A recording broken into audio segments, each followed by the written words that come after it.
오늘 은혜 받으실 말씀은 열왕기상 19장 3절에서 8절 말씀입니다. 열왕기상 19장 3절에서 8절까지 말씀을 다 같이 봉독하겠습니다. 그가 이 형편을 보고 일어나 자기의 생명을 위해 도망하여 유다에 속한 브엘세바에 이르러 자기의 사환을 그곳에 머물게 하고 자기 자신은 광야로 들어가 하룻길쯤 가서 한 로뎀나무 아래에 앉아서 자기가 죽기를 원하여 이르되 야훼여 넉넉하오니 지금 내 생명을 거두시옵소서. 나는 내 조상들보다 낫지 못하나이다 하고 로뎀나무 아래에 누워 자더니 천사가 그를 어루만지며 그에게 이르되 일어나서 먹으라 하는지라. 본즉 머리밭에 숯불에 구운 떡과 한 병 물이 있더라. 이에 먹고 마시고 다시 누웠더니 야훼 천사가 또다시 와서 어루만지며 이르되 일어나 먹으라. 내가 갈 길을 다 가지 못할까 하노라 하는지라. 이에 일어나 먹고 마시고 그 음식물의 힘을 의지하여 40주 40야를 가서 하나님의 산 호렙에 이르니라. 아멘. 아무리 뛰어난 능력을 가진 사람 또 큰 자기의 큰 축복을 가지고 있을지라도 현재 무엇이 자기의 삶을 이끌고 주도하고 있는가, 그것에 따라서 사람의 삶은 완전히 방향이 달라지고 그 형편이 달라져 버립니다. 엘리야는 구약의 선지자 중에서도 능력에서 가장 큰 선지자의 대명사였죠. 그런데 이 엘리야가 하나님께 이끌림 받을 때 얼마나 큰 역사들, 문제들을 해결하는지 우리도 알고 있습니다. 다. 그런데 그가 그 하나님을 향한 믿음을 놔버렸을 때 얼마나 정반대적으로 보통 사람보다 더 못하게끔 그 삶이 무너져 버리는가. 오늘 본 말씀을 통해서 함께 우리의 삶과 한번 대조해 보면서 은혜 받으시길 바랍니다. 그래서 오늘 제목은 삶이 무엇에 이끌려 가나. 첫 번째로 우리가 세상의 요소에 우리의 삶이 이끌리면 안 된다는 것입니다. 그 중에서도 제일 우리의 삶에 영향을 끼치는 것이 세상의 요소 중에 뭡니까? 세상의 소리이죠. 세상의 소리. 세상의 소리 여러 가지가 있습니다. 뉴스의 소리, 또 세상 사람들의 말의 소리, 얼마나 들리는 소리들이 우리들이 많습니까? 세상의 소리가 자기를 이끌면 안 돼요. 엘리야가 세상의 최고의 권력자인 여왕, 그 왕비가 죽는다는 악한 소리에 놀라고 모든 것을 버리고 브엘세바 그 광야 사막으로 도망을 갑니다. 열왕기상 19장 1절 말씀, 아합이 엘리야가 행한 모든 일과 그가 어떻게 모든 선지자를 칼로 죽였는지를 이세벨에게 말하니 이세벨이 사신을 엘리야에게 보내어 이르되 내가 내일 이맘때에는 반드시 내 생명을 저 사람들 중 한 사람의 생명과 같게 하리라.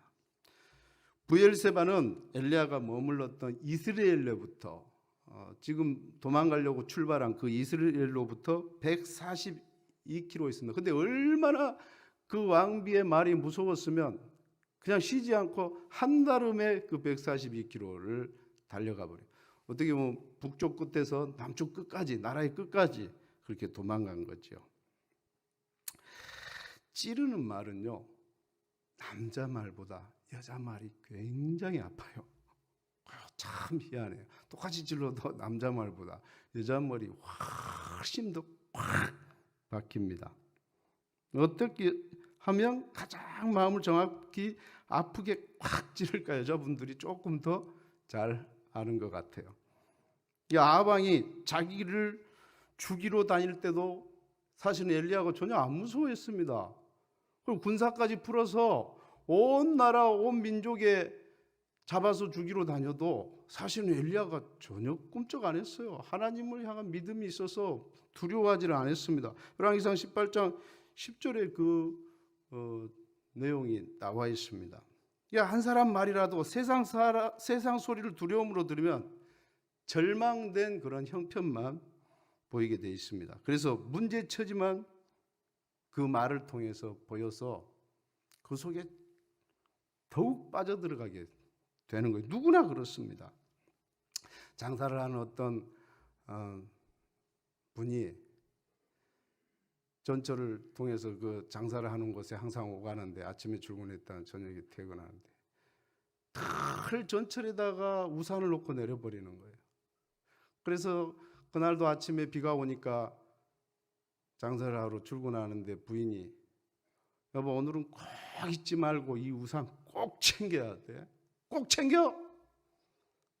그래서 그 말을 듣고 이제 아침에 갈 때는 비가 왔는데 장사를 다 마치고 퇴근하면서 전철을 타고 오면서도, 오늘은 우리 아내가 우산을 챙기라 했으니까 우산을 반드시 챙겨야 된다 그러고 계속 전철 안에서 우산을 챙겨야지, 우산을 챙겨야지.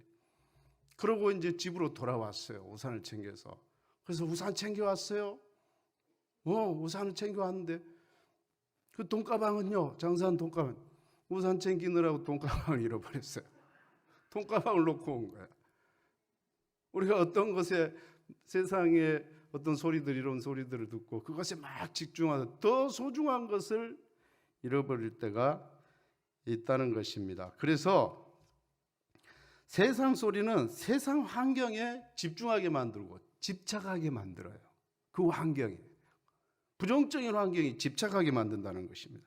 그래서 우리가 세상 형편의 삶이 이끌리면 안 된다는 거예요. 열왕기상 19장 3절 말씀 가운데, 그가 이 형편을 보고 일어나 자기의 생명을 위해 도망하여 유다에 속한 부엘세바에 이르러 자기의 사환을 그곳에 머물게 하고, 자기 형편을 볼 때 세상 사람들한테 들었던 그 소리로 그 형편을 보게 된다는 것입니다. 엘리야도 세상 소리를 듣고 자기 형편을 보니까 죽는 것이 더 나아요.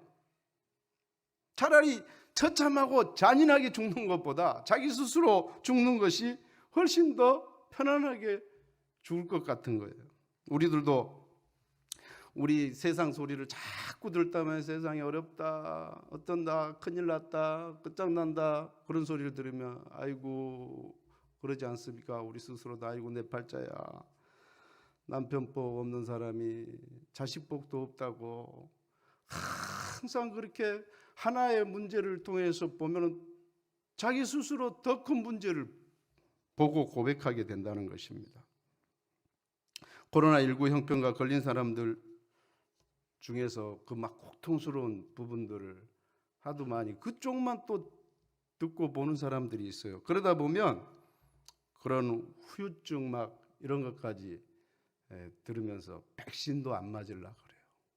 치료하기 위해서 방어하기 위해서 내놓은 그 부정적인 소리만 들으면 그 수조원도 아닙니다. 수십조도 아닙니다. 뭐 수백조 전 세계에서 모아서 그래도 지원해가지고 만들어낸 그런 백신인데, 그런 백신도 안 맞으려고 그런다니까요. 아무리 좋은 것도 그래서 소용이 없어요.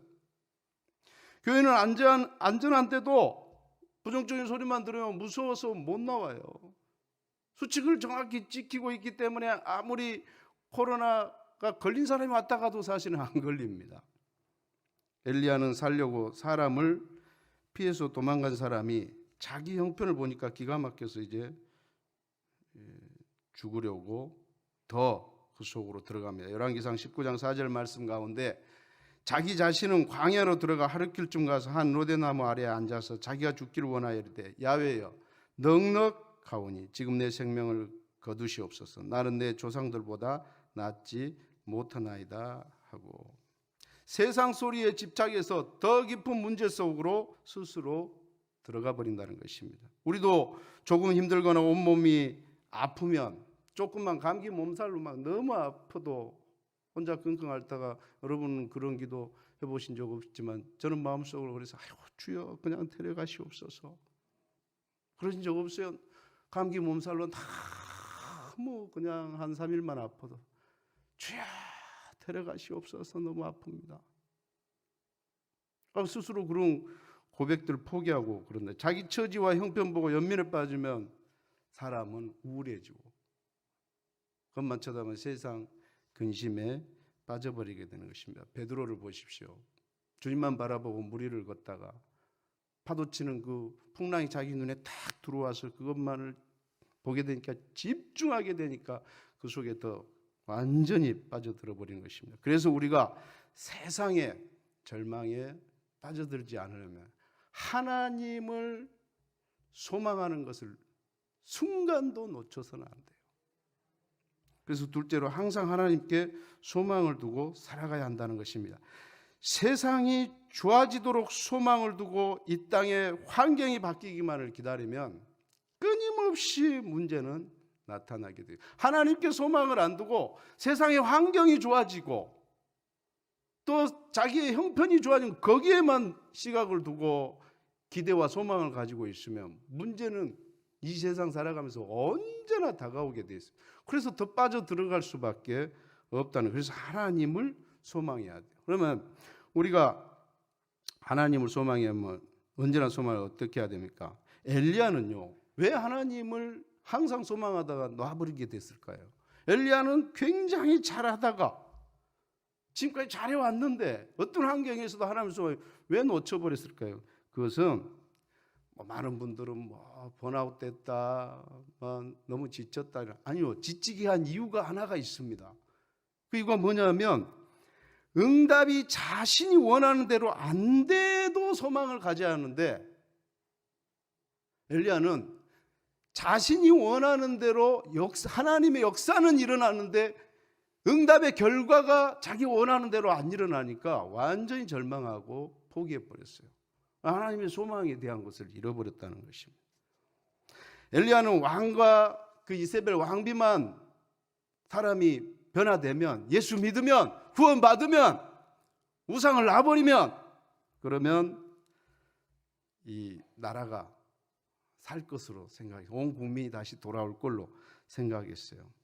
그래서 왕도 왕비도 놀랄 수밖에 없는 하나님의 역사가 자기 눈에 딱 보여버리면, 그러면 자기들도 안 변하고는 못 버틸 줄 알았죠. 우리도 가끔 그러잖아요. 막 복음을 전해도 안 믿는 사람, 저 사람한테 왜 하나님이 그냥 하늘에서 딱 그냥 보여줘 버리지, 보여준다고 믿을까요?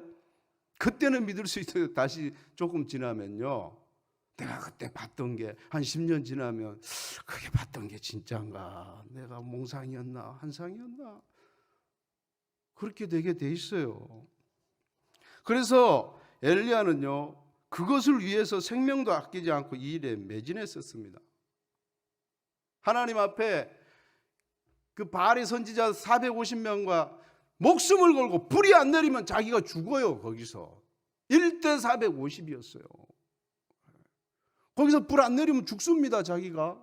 나중에 불이 내리니까 450명을 죽이잖아요. 450명이 불 안 내렸으면 처참하게, 그거 알았어요. 그러니까 그냥 기도하는 재단 정도, 생명을 건 거였어요. 왕한테 죽어도 죽어요. 왕을 능멸했다고. 그냥 목숨을 걸고 불의 응답을 받았어요. 그거 쉬웠겠습니까? 그래서 영적인 문제를 해결했어요. 악한 사람들과의, 영적인 악한 사람들과의 문제에서 승리해서 영적 문제를 해결했어요. 그리고 목숨을 건 또 기도를 통해서 비를 내렸어요. 3년 반 동안 비가 안 와서 온 세상이 망해버리는. 우리가 지금 코로나 1년 한 6개월 됐는데 세상이 얼마나 달라져 버렸습니까? 3년 반 동안 비 한 방울 안 내렸다고 생각해보면 나라가 망합니다. 거의 대다수 죽어요. 경제는 파탄 나버립니다. 끝장나는 거예요. 근데 이것이 나라도 왕도 아무도 해결할 수 없는 이것을, 다 모여라, 왕이시여, 하나님이 비를 내립니다. 자, 이리 오십시오. 빗소리가 들립니다. 그러고 하나 앞에 그 자리에서 기도할 때 비가 쏟아졌을 때 어떤 누가 안 믿겠냐, 그거예요. 어떤 누가. 삶의 문제가 해결되고 큰 축복, 그냥 축복도 아니고 대박 납니다 오늘. 그랬더니 대박이 나버렸는데 누가 안 믿겠냐, 그거예요. 그리고 그 환경의 문제까지 해결했고 450명 바알 선지자를 다 죽여서, 저분은 사람이 문제다, 사람. 저분은 착한데 저분 주변에 450명이 저 바알 선지자들이 있어서 항상 그 사람들 말에 속아서 저 사람 원래 착한 사람인데 하나님의 사람인데 저렇게 속아서 그런 거야. 저 사람들만 없어지면 돼. 맨날 하나님 저 사람들 없애지게 해주세요. 기도해가지고 정말 450명을 죽였어요. 없앴어요. 그거 다 해결했어요. 세 가지 부분을 다 하나님의 역사로 일어났어요. 그러면 변할 줄 알았어요. 근데 안 변하는 거예요. 불을 내려도 안 변하고 비를 내려도 안 변하고 사람 문제를 다 해결해도 그 사람이 안 변하는 거예요. 아니 이 세상에서 있을 수 없는 일로 다 하나님 앞에 생명을 걸고 믿음으로 기도했는데 하늘에서 불이 내려도 안 변하면 비가 내려도 안 변하면 도대체 뭘로 변화시키냐고 그거예요. 이 사람은 희망이 없어졌어요. 이 나라에. 그래서 더 이상의 어떤 자기가 추구할 수 있는 하나님 앞에 구해야 할 그런 믿음과 소망이 사라진 겁니다. 그래서 절망한 거예요. 뭐 번아웃 돼서 아니에요. 이보다 훨씬 번아웃 되었을 때가 있어요. 훨씬 어려운 환경이 있었을 때가 있어요. 근데 소망이 사라진 거예요. 소망. 이세벨 왕비는 그렇다 쳐도 아합 왕은 직접 현장에서 다 목격했는데도 안 변합니다. 그 엘리야가 확신했던 결과가 아니었기 때문에 그래요. 여러분, 자기가 생각한 방법대로 기적의 결과가 안 나타날 때 많은 사람들이 포기합니다. 열심히 오늘도 막 새벽에 나와서 기도하는데 그것은 사람에게 소망을 두었기 때문에 엘리야는 절망한 것입니다. 사람에게 소망을 두면, 세상에 소망을 두면 기름 부은 선지자일지라도 이렇게 절망하게 되어 있어요. 지금까지는 항상 하나님께 소망을 뒀잖아요. 어떤 환경 속에서도, 어떤 사람 앞에서도. 이사야서 51장 12절 말씀과 이르시되 너희를 이루어하는 자는 나 곧 나이니라. 너는 어떠한 자에게 죽을 사람을 두려워 풀같이 될 사람의 아들을 두려워하는. 하나님께 소망을 둬야 됩니다. 어차피 보니까 안 변할 사람 절대 사람이 변화 못 시키더라. 암이 걸려도 변화 안 되더라니까요. 암이 걸리면 어떤 사람은 그냥 변화돼요. 그 삶에 부도가 나더라도 안 변하더라니까요. 다 망해도 어떤 사람은 조금만 어려워져도 그냥 무릎 꿇는데 변화되는데 깨달은 거예요. 회개하는데 안 변해요. 안 변할 사람은. 이런 사람은 예수 모셔도 안 변합니다. 예수님이 직접 공생애 때 가르쳤는데도 바리새인들이 더 강팍해지고 사두개인들이 강팍해졌잖아요. 안 변해요. 지금도 못 변화시키는데 여러분들이 사람에게 소망을 두고 어떻게 변화시켜요? 그 사람에 대한 것도 하나님께 소망을 두어야 된다는 것입니다. 회개할 사람은요, 학교에서 자식 일로 한 번 불러도 하나님께 회개합니다. 제가 이 1년에 자녀를 이렇게 셋을 키우는데 남자가 둘이다 보니까 남자를 키운 사람들은 한 번씩 겪는 일이에요. 학교에서 담임선생님이 1년 중에 한 번 오라 그랬더니 얼마나 깜짝 놀라서 가기도 전에 하나님 앞에 회개합니다. 주여, 제가 뭘 잘못했습니까? 놀래가지고. 정말 그래요. 항상 먼저 회개부터 해요. 그런 자기 일만 가지고도 회개한다니까요, 여러분. 하나님이 변화시키고자 하는 사람은 반드시 변화합니다. 바울을 보십시오. 바리새인 중에 바리새인이었고 예수를 믿는 사람 다 잡아 죽이는 그런 앞장서는 사람이었습니다. 그런데 하나님께서 눈을 멀게 해서라도 이 사람을 강력한 하나님의 권능으로 변화시키지 않습니까? 여러분, 우리가 무슨 일이 일어나도 사람이 변화 안 되는 것도 우리가 인정해야 할 하나님의 뜻이에요. 하나님의 때를 기다리는 거예요. 마태복음 11장 21절 22절 말씀 가운데 화 있을진저 고라시나 화 있을진저 베세다 너희에게서 행한 모든 권능을 두루와 시돈에게 행하였더라면 그들이 벌써 베옷을 입고 제한자 회개하였으리라. 내가 너희에게 이르노니 심판날에 두루와 시돈이 너희보다 견디기 쉬우리라. 화 있을진저 심판이 이미 뜻이 있다는 것입니다. 아합과 이세벨 심판해야 할 사람들이기 때문에 변화 안 된 것일 수도 있어요. 어떤 불이 내려도 변화 안 되는 것입니다. 하나님 뜻이 심판이면 이 사람들이 있으면 도저히 안 되겠구나. 그렇기 때문에 내 기도대로 안 되고 이 세상에 위로받을 것 하나 없고 기댈 사람 하나 없어도 하나님을 소망하고 믿음의 힘을 내어야 되는 것입니다. 그럼 우리가 가만히 있다고 소망이 생깁니까? 그럼 어떻게 해야 돼요? 다윗과 같이 우리가 우리 자신에게 내가 나를 위로하고 격려해야 됩니다. 날마다 격려해야 돼요. 어려울 때 가만히 있으면 안 돼요. 내가 나에게 격려를 해야 돼요. 사람들은 다른 사람의 격려를 받으려고 그래요. 다른 사람의 위로를 받으려고 그래요. 그래서 이 세상에 위로할 사람 하나 없다고. 내가 그렇게 잘해줬는데 그 사람은 내가 어려울 때 위로 하나도 안 한다고. 자기가 자기 자신도 위로를 안 하는데 누가 위로를 합니까? 여러분, 그래서 다윗은 자기 자신을 위로했어요. 어려울 때. 시편 42편 5절 말씀 가운데 내 영혼아 내가 어찌하여 낙심하며 어찌하여 내 속에서 불안해하는가. 너는 하나님께 소망을 들어 그가 나타나 도우심으로 말미암아 내가 여전히 찬송하리로다. 자기가 자기에게 선포하는 거예요. 나여 힘을 내, 힘내라. 나여 하나님 돕고 계셔. 하나님 돕고 계신다니까. 곧 기적이 일어날 거야. 그래서 너가 정말 하나님을 찬송할 거야. 자기도 자기 자신에게 안 하면서 왜 남한테 안 한다고 그렇게 서운해하고 절망해버리는 거예요. 오늘부터는 항상 자기가 자기 자신을 위로하시기 바랍니다. 사람은 작은 소망이라도 가지고 살아가야 행복을 느끼는 존재라는 거예요. 어느 대학 교수가 설문조사를 했어요. 금요일 아침과 일요일 아침 중에 어떤 날이 더 중요해요? 금요일 아침은 출근을 해야 되죠. 그래서 저녁에 퇴근해야 돼요.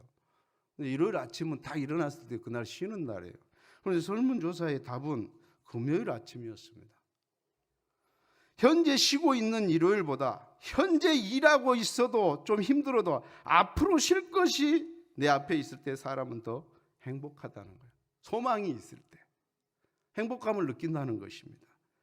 여러분, 날짜라도 쉬는 날이 오는 소망이 있을 때 행복한데 하물며 하나님이시겠습니까?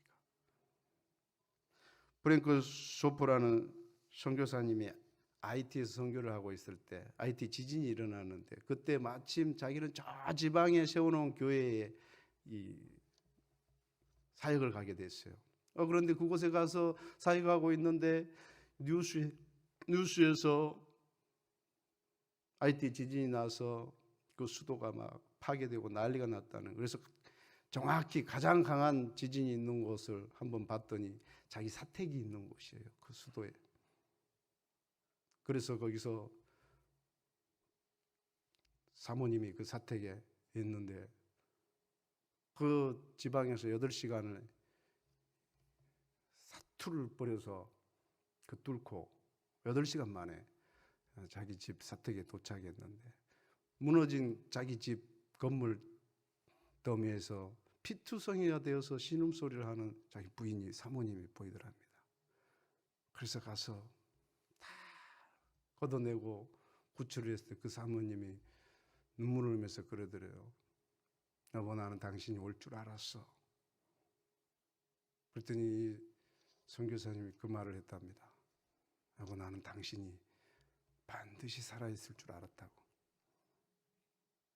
사람이 소망이 가지고 두 소망이 함께 하니까 그 많은 사람이 10만 명 이상이 죽은 그런 속에서도 그런 놀라운 기적과 같은 역사가 있었다는. 좀만 늦었어도 출혈 가다로 그 사모님은 죽었다는 거예요. 포기해버렸다는 거예요.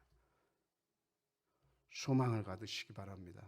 마지막 세 번째는 믿음의 넉넉함을 가져. 넉넉함도 두 가지가 있어요. 부정적인 넉넉함이 있고 긍정적인 넉넉함이 있어요. 부정적인 넉넉함을 우리가 버려야 합니다. 엘리야가 믿음을 놓으니까 부정적인 넉넉함으로 가득 차게 됐어요. 오늘 본문 말씀 4절에 보면 자기 자신은 광야로 들어가 하룻길쯤 가서 한 노뎀나무 아래에 앉아서 자기가 죽기를 원하여대 야훼 넉넉하오니 지금 내 생명을 거두시옵소서. 죽기에 충분하다는 거예요. 죽을 환경밖에 없다는 거예요. 살 확률은 0%, 죽을 확률 100%다. 이렇게 고백했습니다. 힘이 다 빠지도록 일살병이 걸릴 만큼 그런 햇볕 사막에 들어가서 하루길 들어갔다 그랬잖아요. 하루길은 100리입니다. 100리는 40km죠. 사막을 40km 혼자 들어갔어요. 누가 구해러 올 수도 없어요. 자기가 다시 돌아갈 힘도 없어요. 거기까지 오는 것도 겨우 왔기 때문에. 그걸 죽을 수밖에 없어요. 그곳은 누가 지나가지도 않는 거예요. 죽을 환경 상황만 100% 채워져 있었습니다. 이제 부정적으로 꽉 찬 사람이 있어요. 항상 스스로 포기해요. 늘 포기하는 소리만 해요. 그러면 남도 포기하게 만듭니다. 믿음의 사람은 절대 자포하지 않습니다. 항상 소망을 가지시기를 주의 이름으로 축복합니다. 로마서 8장 37절 말씀 가운데 그러나 이 모든 일에 우리를 사랑하시는 이로 말미암아 우리가 넉넉히 이기느니라. 조지 밀러는 이것을 믿었기 때문에 5만 번의 부족한 상황에서 다 넉넉히 극복했습니다. 5만 번 응답은 여러분, 제가 생각해 보니까 5만 번의 크고 작은 문제나 기도 제목의 환경이 분명히 있었다는 것입니다. 그런데 그때 5만 번에 낙심을 하지 않았다는 거예요. 부정적으로 생각하지 않았다는 거예요. 5만 번을 긍정적으로 하나님을 향해서 소망을 가졌다는 것입니다. 우리는 2번, 3번만 문제 겹쳐도 다 죽은 사람처럼 삽니다. 이 5만 번의 응답을 받은 조지 밀러 나이를 계산하고 그가 회심했을 때를 계산해서 그때부터 한번 몇 년 동안을 이게 응답을 받았을까 한번 제가 계산을 해봤어요. 88세에 죽었으니까 그가 19살 회심해서 20살 때부터 그런 응답을 받기 시작했다며 죽을 때까지 68년 동안 응답을 받았습니다. 그것을 날짜로 계산하면 24,820일 정도예요. 그리고 5만 번이면 하루에 몇 번씩 응답 받았나 죽을 때까지 68년 동안 하루에 반드시 2번씩 평균 응답을 받았다는 거. 대단하지 않습니까? 우리는 평생 한두 번 응답받기도 힘들다고 그렇게 말하는 사람이죠. 대단한 거예요. 그래서 나는 하나님의 넉넉함을 보았습니다. 오늘 응답하셔도 내일 응답하셔도 어제 응답했어도 우리는 어떻게 생각합니까? 어제도 응답해 오늘 또 기적을 또 기대하고 그런 건 너무 욕심이다. 아니에요. 68년 동안 날마다 조지 밀러는 2번씩 적어도 2번씩 응답을 받았다는 것입니다. 주님의 풍성함을 조지 밀러 같이 날마다 주님을 소망하심으로 말미암아 체험하시기를 주님의 이름으로 축원드립니다. 축원드립니다. 기도하겠습니다. 거룩하신 아버지 하나님, 믿음의 넉넉함을 주시옵소서. 부정적인 넉넉함이 떠나가게 하여 주시옵소서. 어떤 환경과 상황에서도 하나님을 소망하는 우리 모두가 되게 하여 주시어서 날마다 매일매일 풍성하게 소진되지 않고 우리에게 기적을 주시는 우리 하나님의 그 넉넉함을 믿고 체험하도록 하나님 축복하여 주시옵소서. 오늘 기도할 때 주의 성령께서 함께하여 주시옵소서. 우리가 먼저 기도했던 나라 민족과 교회와 또 원로 목사님, 당회장님, 이 조지 밀러와 같은 놀라운 그 기적과 같이 우리가 기도합니다. 이 코로나 백신까지도 하나님 모두 응답되어지도록 하나님 역사하여 주옵소서. 예수님의 이름으로 기도드렸습니다. 아멘. 하늘에 계신 우리 아버지여, 이름이 거룩히 여김을 받으시오며 나라가 임하시오며 뜻이 하늘에서 이루어진 것 같이 땅에서도 이루어지이다. 오늘 우리에게 일용할 양식을 주시옵고 우리가 우리에게 죄 지은 자를 사하여 준 것 같이 우리의 죄를 사하여 주시옵고 우리를 시험에 들게 하지 마시옵고 다만 하게서 구하시옵소서. 나라와 권세와 영광이 아버지께 영원히 있사옵나이다. 아멘.